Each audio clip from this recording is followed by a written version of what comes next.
Hi, everyone. Happy Tuesday and welcome to Tech Tuesday here on INE Live. I am your host, Catherine Brown. Today is all about motivation, inspiration, and what it takes to achieve success in your dream career. We have the perfect guest for all of this, whether that's cybersecurity, cloud networking, or really anything in the tech industry. You will find value in hearing Lily Clark's story. I know I find a ton of value in just listening to what she has to say. We are sitting down with her today, and we'll get to that in just a moment. Before we get started, I want to catch you up on what we do every time we stream here on INE Live. Let you know we are streaming live right now across many social media platforms, including LinkedIn, Facebook, YouTube, Twitter, and Twitch. Be sure to like, follow, and subscribe with notifications turned on for whatever platform you are using so you can stay in the loop when we do go live.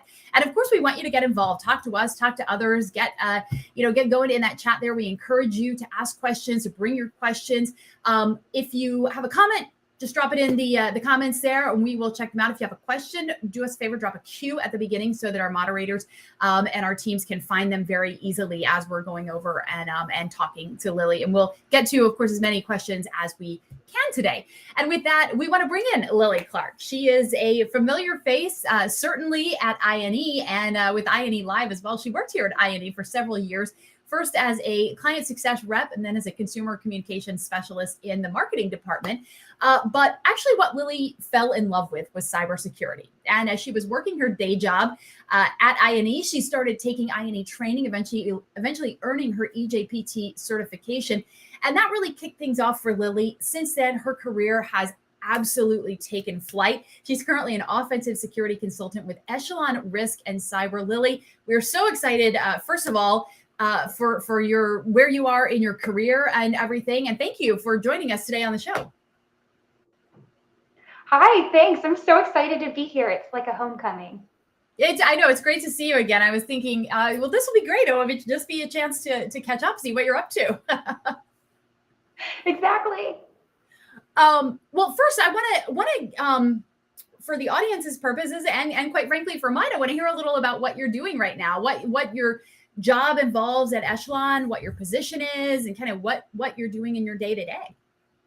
Sure. So I'm working at Echelon Risk and Cyber, like you mentioned.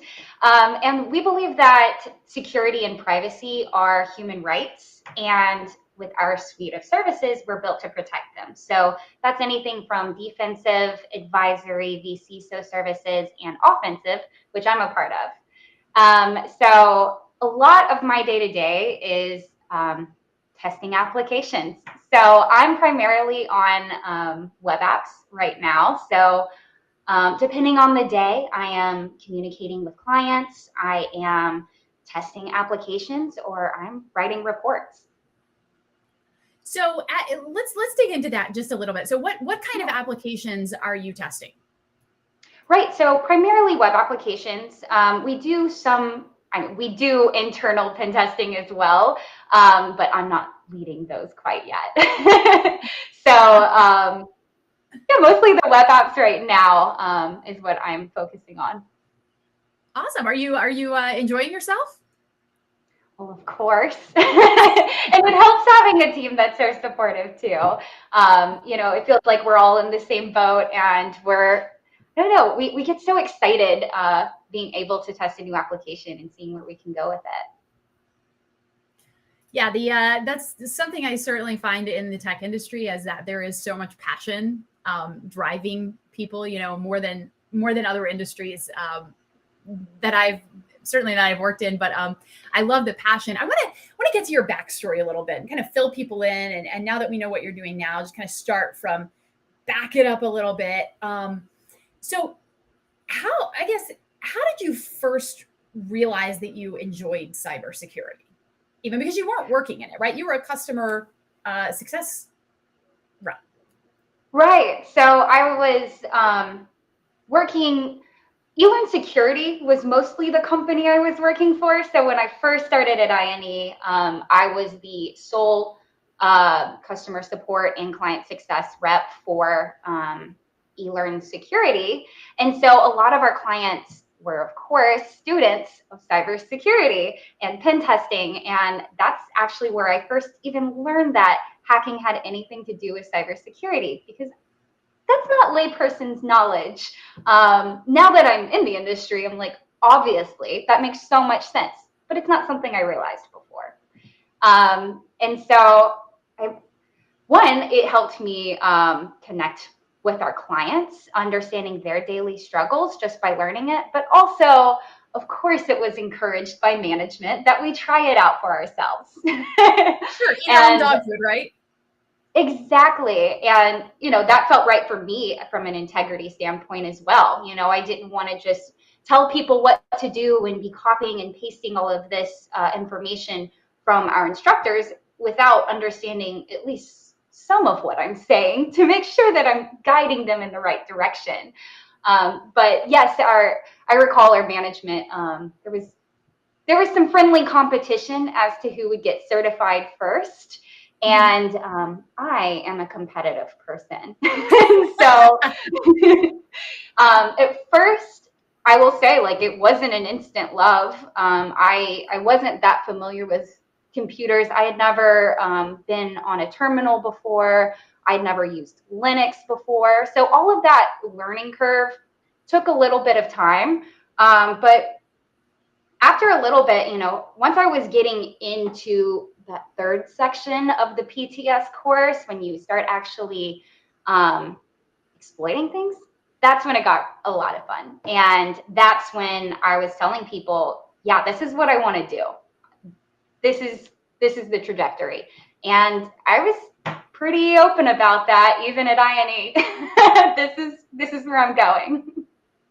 Yeah, I mean, I remember that. Again, we worked in the same department for a while, and I remember when you came over to the marketing department, because you transitioned from client success into consumer communication specialist, doing a lot with social media. And I remember even then, as you were sort of still like going through all of this, you were very, very open about the fact that, you were falling in love with cyber. I have to bring up a couple of these comments because I love them. Bob writes, Lily Clark, the EJPT queen, is back. Yes, you can claim that. Put on your crown, girl. And Mark Harvey writes, I actually took the EJPT because of Lily Clark. So that's awesome. Apparently I cannot talk today, so forgive me, but that is awesome. Awesome, Mark Harvey. Fantastic. And really, that's one of the reasons why we thought it was so important to bring you on the show, Lily, because your journey, I think, is so relatable to so many people who are going through this, whether they're in the process of making a total career change, whether they're in high school, whether they're in college, whether they're in their mid-20s, whatever people are doing. The fact that you came to this industry kind of with, I guess it was almost a surprise to you, right? Is that fair to say? It was almost a surprise to you that you kind of found yourself in it? Completely. Yeah, no, I had never pictured myself as a hacker working with computers. If you Google hacker, like, probably not my face that's coming up. You're probably seeing a black hoodie. Yeah, okay. But yeah, I mean, it's just not something that I had particularly considered for myself until I realized that it was doable. The resources are out there, and, take some time to learn them, and you can do it. So I want to push you a little bit on that. You obviously did it, right? You're working a day job, you have other responsibilities, you did this studying at night. I think, as you said, it kind of started out as, okay, this is something that, I need to know for my job. But then it sounds like it kind of went beyond that for you, right? It became like, okay, I'm actually super interested in this. But the studies are pretty demanding, really depending on which track you take. But in general, I mean, you went for the EJPT, and it's pretty demanding. How do you balance that working full-time, studying, and you did it? It's not like you took 5 years to do it, right? Like, you did it pretty quickly.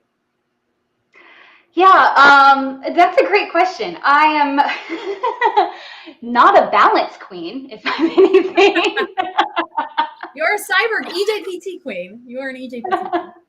Yeah, not quite balanced. Yeah, there were definitely times where I would just binge my studies, and it wasn't always the healthiest, let's be real. But the cool thing about these self-paced studies is there really isn't that timeline to it. So you can binge and then take a little break, and then binge and then take a little break. I was highly fueled by competition at first. And when I feel a little competitive, I am going to binge my studies just to get a leg up on the competition. But then past that, when I joined the community, I got on Discord, I got on LinkedIn. I saw other people really passionate and studying in their free time, on nights, on weekends, and I wasn't alone doing it, and I think that helped as well. Yeah. So when I guess when you were doing that kind of binge break, or binge later load, I guess, binge later load, were you ever concerned, or did you ever find yourself like forgetting stuff that you had learned, and having to go back and kind of repeat those studies? That's one thing that I personally am always like worried about, is if I don't have all the time in the world to do it right now, I worry that I'm going to start and then lose it and have to go back and double back. Yeah, and I do that. I double back all the time. But I think there's value in that too. I think there's value in reviewing what you've learned a little bit later and consistently doing that. I think that's all part of the process. So I think that's just kind of a mindset shift, maybe. It's what I tell myself. That's totally fine and normal. So what were your what were your friends' reactions when you started thinking, hey, I think I'm gonna go from client success to marketing to I'm gonna be a hacker? Like, were they like, wow, we never saw this coming? Or, were they fully supportive of your journey, or kind of like, what was their reaction? Yeah, I felt support from pretty much everyone. Family, they didn't really get it, which is understandable. Like, no one is technical in my family, so they were just like, "Oh, cool." Eyes glossing over, do not care. Like, friends as well. I remember when I was like going to DEF CON, my best friend, she was like, "Oh, have fun at your nerd convention." That's fair. That's fair. And then my boyfriend, he's a software engineer, so he's fully embedded in the tech space, and he was really excited for me. So we never really studied together or anything, but he would see me and he's like, "Okay, I'm proud of you. Keep going, keep going." But yeah, I mean, honestly, my friends, they didn't really care. So I made new friends that did. There you go. And hence the importance of community and getting involved with, with others in the community to draw on them Exactly. for their support and knowledge, right? Mm-hmm. Yeah, exactly. Mark is cracking me up back in Twitter. He says he feels the same way about studying. It's like I've forgotten more about IT than I know at any given time. You probably relate to that. Yeah. Very relatable. Yeah. So you mentioned your managers, and there was sort of some friendly competition among managers and colleagues. Did you feel that? I mean, obviously, like, look, we're at an IT company, right? We're at an IT training company, so there's probably within INE where you were working at the time, probably a little bit of a leg up in terms of like understanding and giving support for that, wanting to go pursue something different, but. Did you feel that support? And then I would say to the second part of that question, how important is that getting that buy-in from managers, from friends, from others who can support you to like actually completing a journey like this? Yeah. Yeah, I would say I felt that support for the most part. Of course, obviously, yes, I was working at an IT training company, so that was easier to get that buy-in from my company. Right. I will say something that was kind of hard to grapple with, but I tried to be honest about, was the job I was doing wasn't my career of choice. And I was honest about it, but it's hard to say out loud when you're doing that and that's what you're getting paid to do, and it's just not your passion and you don't particularly want to grow in that area. I often found that I was less motivated sometimes. But I was like more motivated outside of work to study more. But that was a hard balance for me because, like I said, I was always very honest. Like this is not my end goal. My end goal is to be a pen tester. Like I want to be out in the field. So that was a bit harder of a balance to strike. Yeah, and kind of once you realize that, right? Like once you realize, okay, this is, or maybe you knew that going in, you know, this is not my dream job. But then once you kind of realize, hey, this path might actually be what, you know, the path for me. How did you go about making that transition from marketing to cybersecurity? I know it's Well, tough. I know it's tough. I'm not going to let you off the hook here because even before the show today, you were talking about how hard you worked, and I was there sort of on the fringes. So I really want you to get honest here and candid and talk about, you know, how difficult that transition was, because you even had the support of working for an IT training company. But it was no picnic for you. yeah, I mean, it was fun. Say? It was fun. It was totally fun. No, the transition honestly started when I was in client success. There was a point in time where I was like, I wanted to be done with the business side of things. And I was like, I would just want to go out into the field. I will stop everything that I'm doing now and just apply for jobs. And I didn't do that. Instead, I talked internally with the leaders, and it was actually Richard's idea that I moved to the marketing side because I was already fully embedded in the community. So that's how I became, what even was my title? Consumer communications. I think that was it. Richard, by the way, being the CEO, which I think speaks volumes for the kind of company that INE is, that a client success rep can go to the CEO and express something like that, and then have it work. But anyway, just wanted to give that background. So yes, little plug. And also, he has told me numerous times that you were completely awesome, and he was like, "We'll make up whatever job we have to make up to keep Lily Clark because she's fantastic." So it was very mutual. So you go to your and you say, "All right, this is like kind of not what I'm feeling." You go to your boss or manager or whatever, and the reaction is. The reaction, yeah. So I was very fortunate with that, and lesson learned there is be honest with everyone about your intentions and what you want, because you might just get what you want if you do that. And so from there, I was able to be in the community more and more, and I kept my intentions stated from the beginning. I want to be a pen tester, and I put that on LinkedIn, on Twitter, wherever, without, undermining my current job. I tried to be sure not to do that.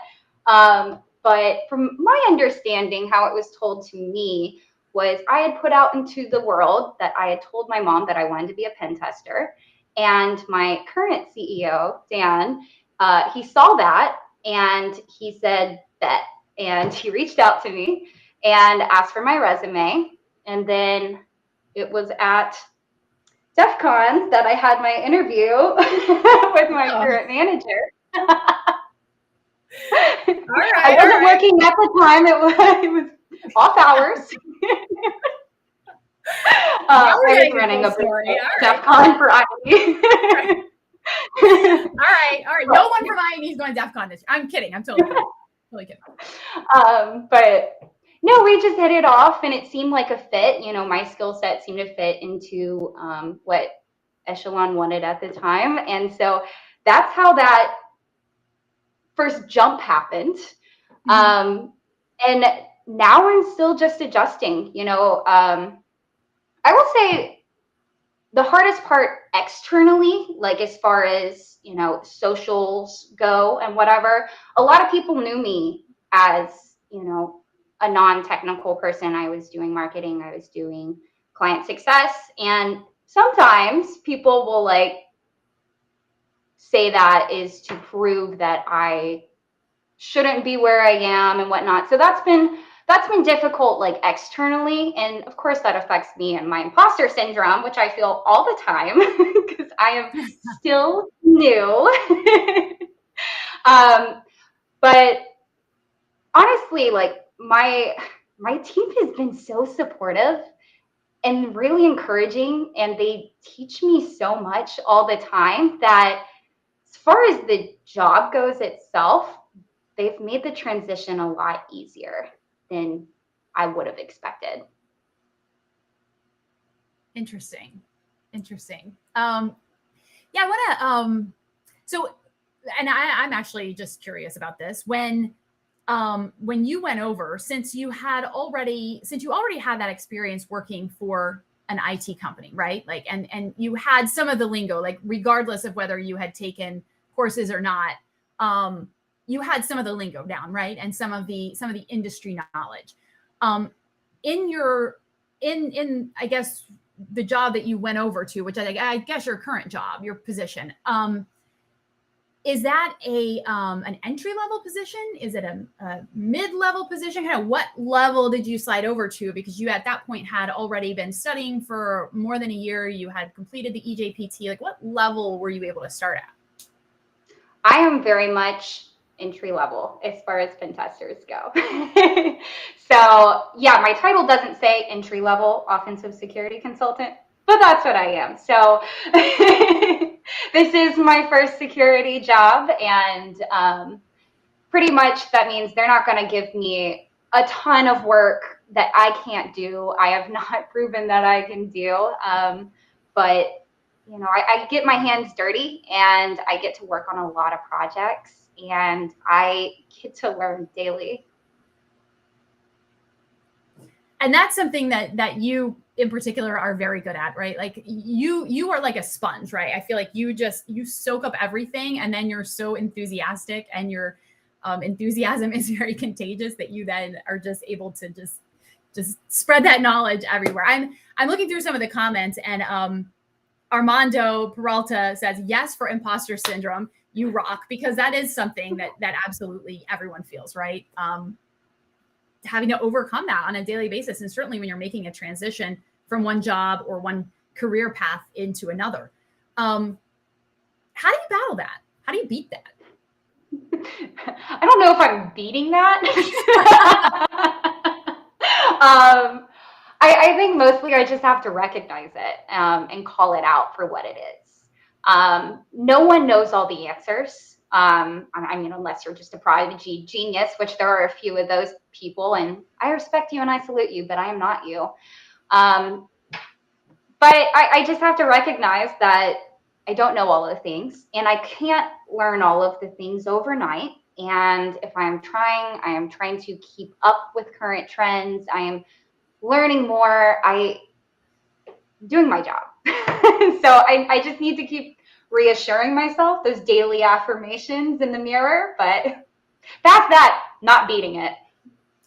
There you go. And sometimes that's what it is, right? It's managing it. It's learning to live with it. It's learning to battle past it every single day. Wake up and say, I am good enough, right? Or even better than good enough. But a lot of people identify with that. And just looking through the comments, a lot of people are praising you for your candor and for just saying thank you. Rianne, your honesty and transparency is amazing. Cyber Lola, imposter syndrome, probably the only constant presence in our cyber lives. Bob yes. Lily's story just shows how I&E training can impact our career. It is very relevant in the tech industry. And so, again, just to kind of reiterate that, so many people find relevance in your story and in what you've gone through. Philip Velasquez asked a question I thought was very interesting. Do you find any connections or similarities between marketing and cybersecurity? Yeah. So I work for a consulting firm. So, I mean, we're constantly marketing on the daily our services. So that's an innate part of the job. Past that, I mean, you just kind of always have to have that marketing brain, in my opinion. That's just part of it. Do you what's been so surprising, or what has surprised you the most? Rianne asked this. What surprised you the most about transitioning into a more technical role from, from a more business focused role, I guess?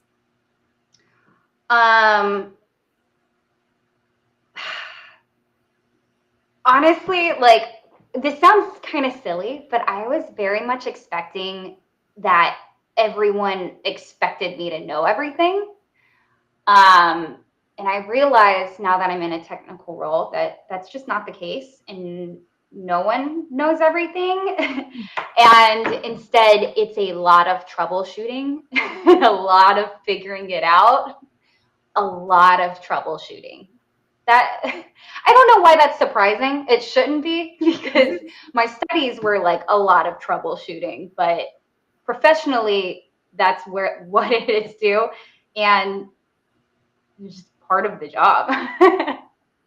Also, something that kind of surprised me, but again, probably shouldn't, is just how supportive and kind and understanding people can be.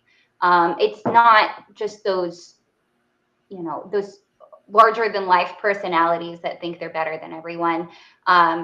It's a lot of humble, kind people. You're talking about in the industry, or just in your, just in general, humanity as Well, a and whole? I guess people that I've worked with, I don't feel like people are trying to, you know, test me with gotcha questions, and I don't know why in my head I'm like, oh my gosh, they're about to ask me something I just have no clue about. And it's just not the case. And it's like totally fine to say I don't know and say like, let's figure this out, or do you have the answer? Yeah. What do you wish you had known before starting your cyber journey? So much more. Everything. That's fair. I'm guessing you're asking technically, because technically I wish I knew it all. No, I just mean just in general, really. Like, do you wish you had known that it was going to be this hard? Do you wish you had known it was not going to be as hard as you think? What do you, and it doesn't have to be one thing, but what are some things that, like, looking at the younger, Lily Clark 2 years ago, 2 years and change ago, like what do you wish, looking back on your journey, that someone could have like slipped you a piece of paper and been like, hey, by the way, you're going to need to know this? Honestly, that those binge study nights aren't going to end, and you really got to learn to enjoy it, because that's your life once you're in too. That was my biggest thing. Enjoy the That's awesome. process. Yeah, I know. I just want to take a second to like let that sink in, because a lot of people have been commenting on what you mentioned, that binge break cycle, and showing appreciation for you being very transparent on it, because it sounds like a lot of people are going through the same thing, right? And it can be perceived as unhealthy, or it can be perceived as, I mean, even you said it, maybe not the healthiest of habits, but a lot of people identify. A lot of people identify with it, right? And it's good to know from your perspective that, like, it doesn't stop, right? It keeps going. Right. So, I mean, maybe if you're not in that cycle, figure out what's working for you and keep that. Because I can't seem to break out of it. Look, it sounds like it's working for you. So, what are you studying right now? Oh gosh. Right now, I don't know. I'm just diving further into the web app stuff. So I actually still use INE, and sometimes I'll just like pull it up and I'm like, what's the new course? What can I watch? I really liked Brian's security engineering course that he came out with recently, and I love Alexis's like Log4j course and all that. Like, so I try to like keep up with what's happening on there, and then also I'm not like doing a concentrated study on it, even though I probably should. But the web app course, the web app penetration testing course, study that. Yeah. But a lot of it is on the job training. A lot of what I'm learning, we'll share a screen when we find something interesting, and we'll teach the rest of the team, or we'll just show the rest of the team what we're doing. And I've learned so much that way. I'm like, wow, I did not think to take that route. I wouldn't have thought to take that route. And then I'll like dive into that a little bit. That's interesting. And maybe, maybe good advice for others who are watching this, and whether they're studying or whether they're, like you, kind of on the job training, that I think I would say from a quasi outsider, being a quote hacker or being in cyber can be perceived as like a lonely job where you're like at a desk by yourself, like da da da. But it sounds like really relying on the community and on colleagues and this sense of like leaning on one another and really having these strong relationships is vital. Yeah, spot on. And I don't know why I didn't mention that as something that I didn't expect, because just spot on. I think when I was envisioning it, I feel like I was envisioning someone giving me like a scope in a few days and then saying, okay, see you later. But that's not the case at all, at least not with my team. We are very collaborative. And when we're stuck, we ask each other. And even when we're not testing, we just have a standing call going on all day where we are just building rapport, building our trust with each other, laughing all day. It's a lot more fun than I expected. I love that. I love that. I'm gonna steal that for your biggest surprise. We're gonna gloss over what you said earlier, which I don't remember, but we're gonna say your biggest surprise is it's a lot more fun than you expected, right? Yes, we'll say that. Yeah. So I think that the perceptions of the industry and the careers maybe are very different than the reality, it sounds like. Yeah, I don't know what I'm just not sure what I expected. I really am not. It's just fun. It feels like a healthy day job. And that's the goal we're all shooting for. Yeah, right. It's not always been the case, and in multiple fields, and it's pretty cool. Feeling like there's at least some kind of healthy balance there. Well, congratulations for striking that, girl, because that is like the unicorn out there. Armand Narang asks, what are your go-to study strategies? I always feel distracted by different courses while doing another one. That probably makes me feel burnt out pretty soon while studying. And I'm going to add a little something here. I'm not sure if any of you are familiar with I'm just adding this to show that I very much relate with Armand. I don't know if you're familiar with the eat the frog method of like doing things, right? So I was like a couple weeks ago, I'm like, I'm gonna like redo my whole to-do list, right? This is a thing where you absolutely put the thing that's toughest, right? Your frog, you do it at the beginning of the day. And I sit down on my computer and I literally started Googling how to draw pictures of frogs because I was like, I think I will label my frog first, right? I think I'll label what's my frog. And so I'm like doing, and like an hour goes by. I'm like, really, Catherine? Really? That's not the point of this. So I get it, right? Like when you're doing something, like you can get easily distracted by the outside world, by other courses, by other stuff in your job. Even when you're trying to focus, you're like, oh, okay, let me just Google how to draw a frog. Like what are your go-to strategies for overcoming these kinds of distractions? Yeah, I definitely struggle with that too. I have a very difficult time with focus and prioritizing and just like finishing things.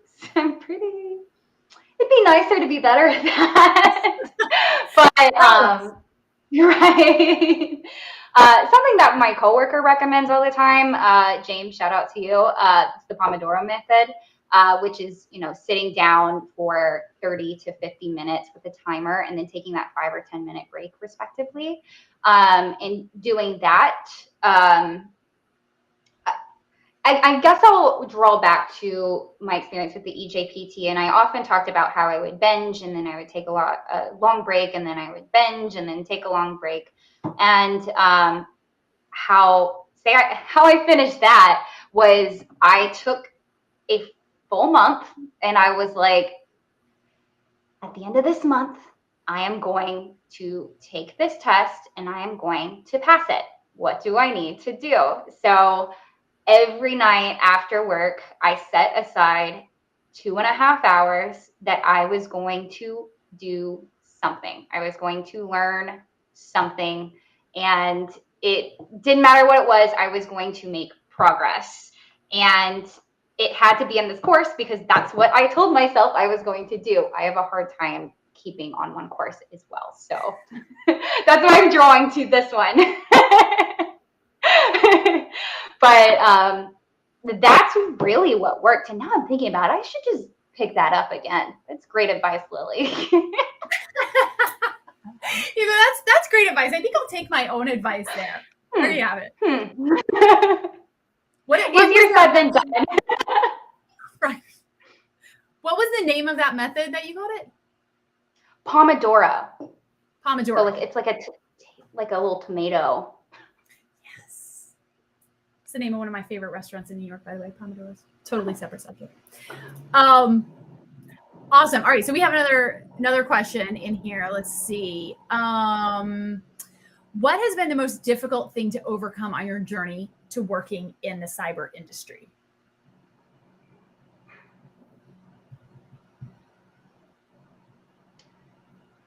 It sounds like a cop-out answer, but it's the imposter syndrome, putting myself out there. There's been so many times where I'm like, I don't deserve to say anything. I don't know anything at all. I am just a big dumb dummy just walking around and pretending. But I think that's been the biggest thing. Like, anytime I post on, say, LinkedIn or heck, even Twitter sometimes, I'm like, gosh, who gave me the right? Like, who am I to say I want to be a pen tester? Who am I to say that I want to go out and do these things? And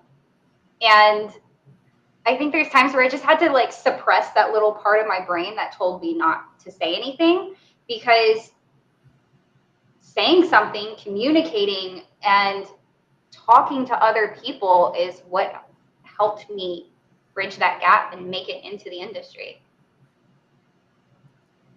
I want to get back to that because you've mentioned it a couple times, how putting something out there, how you put it out there, right?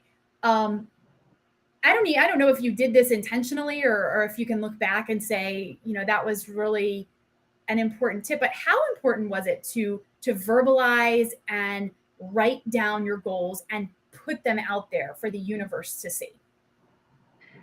For me, I don't think it would have happened otherwise. I really don't. So it was intentional. So back in 2020, I actually had this little list in how I was going to make it into the industry based off of what I was seeing other people doing. And one was writing a blog and just telling people that I want to be there, or else how would they know? And just talking to people in general, getting their advice, getting their feedback. And then even, once I was putting myself out there, there were people that were coming along that, maybe were 1, 2, 3 steps behind what I had done, that asked for my advice on those first few steps, and talking to them. And honestly, a lot of those people surpassed me. So shout out to y'all. Y'all were an inspiration to me, and you still are. But I don't know. It's just learning that with those beginners, my words do hold value at some level, and they're worth saying. And I think just having that stuff out there obviously increased my visibility, which helped me a lot. And I would recommend that to anyone, because I think something that was a barrier to me as well is I was like, well, there's already so many blogs out there.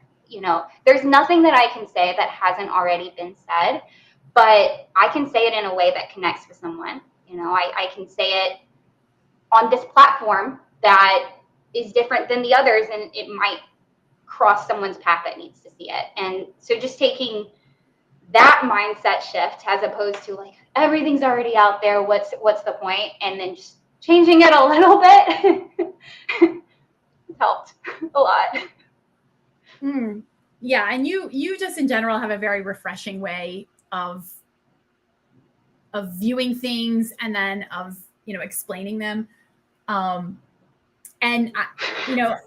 I could see that passion. I mean, it takes a lot of courage, right? It takes bravery to put your goals out there long before you achieve them, right? Like looking back, you could say, well, yeah, sure. I mean, I could definitely put out there like 2 years ago that I would be a pen tester, or that I was going to be in cyber or whatever. And, now, like, look, you've managed to do it. But when you're sitting on the other side of it, right, like this big hill to climb, it can be very intimidating and take a lot of courage to vocalize this massive goal that you're trying to hit, right? It's daunting. It is so daunting. The whole internet can see that. That's scary. They can pull that apart if they want to.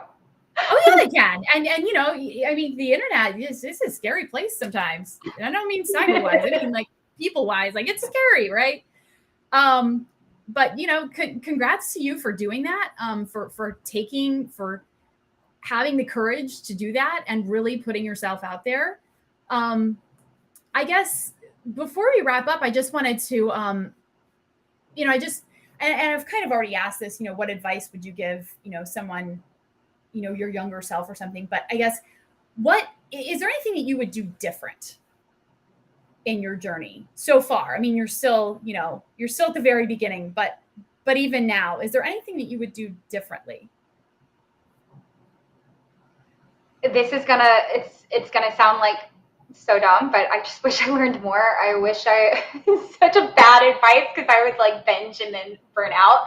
But I wish I had taken better notes. I wish I had a better system for that. And I wish I had set specific habits that would have allowed me to just revisit things more often. If that makes sense. Take good notes. That's a great answer. I think that's a great answer, and absolutely, I'm sure helpful for many people who are watching. We titled this stream "A Seat at the Table," and it was initially it was called "A Seat at the Table: A Conversation with Lily Clark." And as we were kind of finalizing the description and going through and adding subtitles and stuff, I don't know why the line came to me, but I was thinking of you, and I was like, we should, as a subtitle, put "Pulling Up Your Own Chair," because that's what I really feel like you have done in this industry. You have not just taken a seat at the table, you've like grabbed and been like, excuse me, I'll be sitting right there. Thank you. Like you have not waited for there to be an empty seat. And I just have so much admiration and respect for the way that you've gone about pursuing your goals. And, I think people can learn a lot from your story. I really do. Thank you. Thanks, Catherine. and you're all over social, and you're very, very much in community. So I would encourage everyone who's on this stream to follow Lily and engage in community, because really, this is just the tip of the iceberg when it comes to her enthusiasm. Give her a glass of wine. She becomes a whole different person. No, just kidding. Yeah. Just kidding.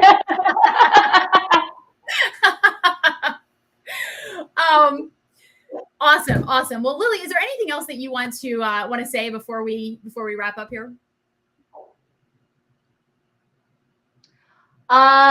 Make sure you are using multi-factor authentication on all platforms. And you're officially a cyber pro. There you go. See, no cyber pro can get off a stream without saying that. I love it. Lily, thank you so much for being here today. Thank you for sharing your story and your candor and just your personality. Really, really appreciate it. Thanks, Catherine. I appreciate you. You will be back. You will be back. And thank you to everyone who is watching. Thank you for your comments and your questions. Really appreciate you guys tuning in. That's going to wrap up our stream for today. We will be live again next Tuesday, March 22nd, for another story you'll want to see. And here's, speaking of familiar faces, we're sitting down with Lola Coreno, aka Cyber Lola. She is INE security operations expert. She has a fascinating story. I was blown away when I heard her story. You will be too. She also has some pro tips that you're not going to want to miss. So we're going to sit down with her next Tuesday, March 22nd at 1 p.m. Eastern Daylight Time. Be sure to like and subscribe on the social media platform you're using so you can stay in the loop for details on our next stream when we do go live and get those notifications that pop up. As always, bring your questions. We'll see you next time. Until then, have a great week.